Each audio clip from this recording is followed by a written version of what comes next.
Hello guys, for today's video, gusto ko naman i-share mga experience ko at mga narinig ko na kwento ng mga kaibigan natin about sa mga bawal sa loob ng bahay ni Amo. Ano nga ba yung mga bawal sa loob ng bahay ni Amo dito sa Hong Kong? So pag-uusapan natin yan today. Depende na rin sa mga experience namin.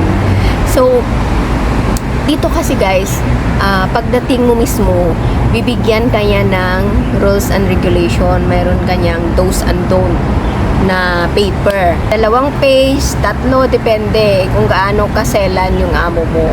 So ilalagay niya yun doon kung ano yung mga hindi mo dapat gawin, mga pwede mong gawin, at saka yung mga gagawin mong trabaho araw-araw. Nakalista yun guys. Dito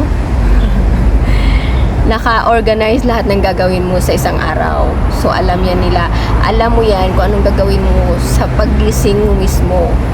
Kasi nakasulat yan doon sa love letter mo. Okay. Una talaga guys, ang rules talaga yan nila. Ito talaga yung pinakatandaan nyo pagdating nyo na wag nyong kalimutan parate. Kasi pag dito palang ma-stress na yung amo nyo, oh no, red flag na yan, bad sign na yan. So, kailangan, dito pa lang is, ano na kayo, hindi na kayo makakalimutin. Yung pag-switch off and on ng mga gamit, yung ilaw. Kailangan every time na gamitin nyo, halimbawa lang sa toilet, yung exhaust fan, tsaka yung ilaw, paglabas nyo, patayin nyo agad, huwag nyong kalimutan.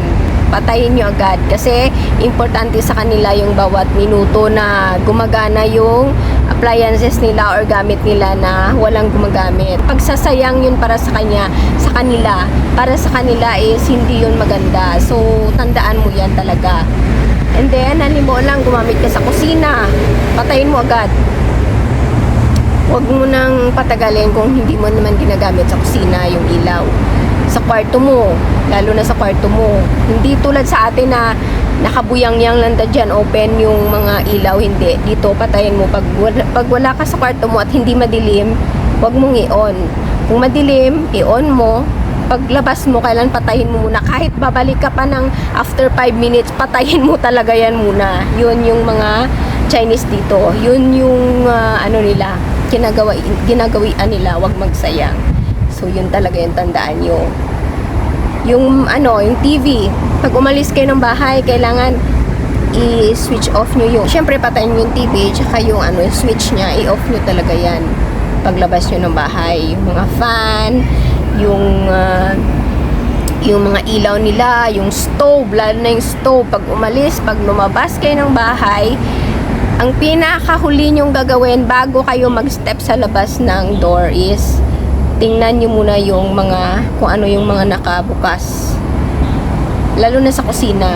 Tingnan nyo kung naka-on yung mga stove dyan. Malay nyo, nakalimutan nyo may niluluto pala kayo or nakalimutan nyo i-off. At least double check. Check nyo din yung ilaw kung naka-on. Yung heater ng tubig, yun din isang delikado. Pag wala, alanganin na yung laman nun, putok talaga yun kung walang laman na mag-boil siya, na overheat siya. So, kailangan nyo i-check. Yun yung pinaka number 1 na dapat talaga nyong tandaan sa loob ng bahay ni Amo na wag nyong kalimutan. Yun lang muna for today's video. Part 1 ito guys. Ang part 2 next na kasi medyo mahaba na yung video natin.